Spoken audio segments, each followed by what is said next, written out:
who we are, but in reality, nothing and no one is fixed. Join hands to prayer at the center of the chest.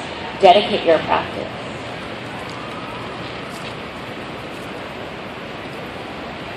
Receive a breath in.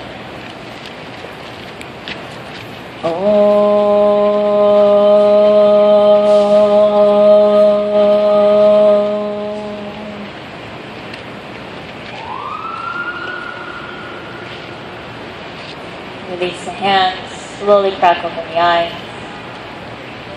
Make your way into downward facing dog. Hands at the front, feet at the back. We have some really incredible assistants walking around.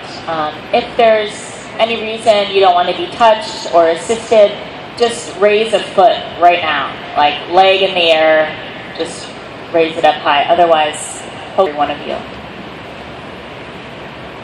Good. And then once you're in down dog, go ahead and pedal out the feet, shift the hips right and left, and move around. Moving around, not in a sense that there's anything to change or fix about your current state, but instead in a way of an investigation. How do I feel today? How am I showing up on the mat this evening? See the spread of the toes, the clarity in the legs, even with the knees slightly bent.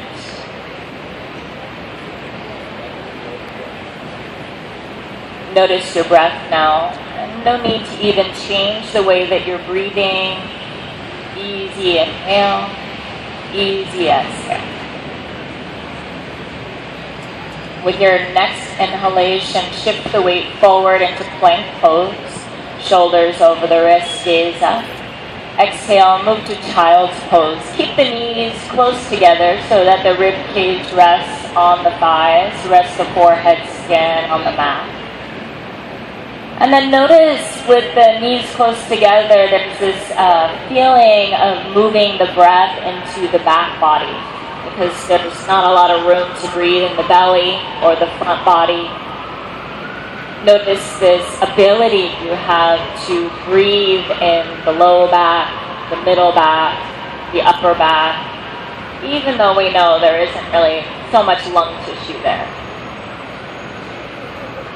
And then keep that feeling as you come forward into plank pose again. Next inhale, shift the shoulders over the wrists, tuck the toes, lift the thighs. Exhale, move the hips up and back to downward facing dog, Adho Mukha Svanasana. Take a breath in through the knee earlier today and you need to get it out, Yeah. Come forward to plank pose as you inhale and then exhale, child's pose. This time knees a little wider apart, so knees as wide as the mat, arms reach forward. Bring the hands to prayer, outstretched in front of you. And then just bend the elbows and bring the thumbs to the nape of the neck so that the elbows are pointing forward toward the fountain. Walk the elbows a little further forward, a little closer together.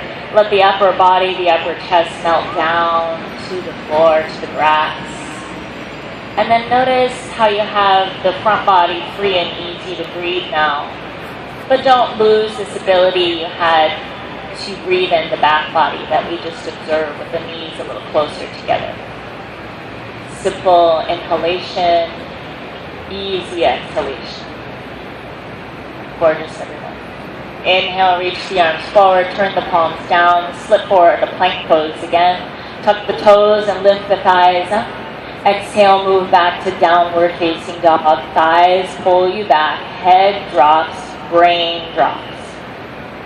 Breathing in, breathing out. With your next inhale, raise your right leg up, straight back behind you. And then on your exhale, bend the knee, open the hip, turn the belly and the chest, look underneath the right arm. Breathing in as you square the hips and straighten the right leg all the way, roll the thigh in. Exhale, step the right foot forward to the right thumb. Lower the back knee down, untuck the toes and reach the arms up. Hook the thumbs, spread the fingers, lengthen the waist as the pelvis descends. Tailbone roots down as the arms reach up. Yeah, you got it. Good. Exhale, both hands down to the floor, and then tuck the back toes, Step the right foot back to downward facing dog, side the hips back. Inhale, shift forward to plank pose, shoulders over the wrists. This time as you exhale, lower all the way down to the belly, all the way down to the mat. Point the toes, tap the toenails down into the earth. As you breathe in, slide the chest forward and up. Exhale, lower down, change your mind. 2 more like that. Inhale, breathe in, slide.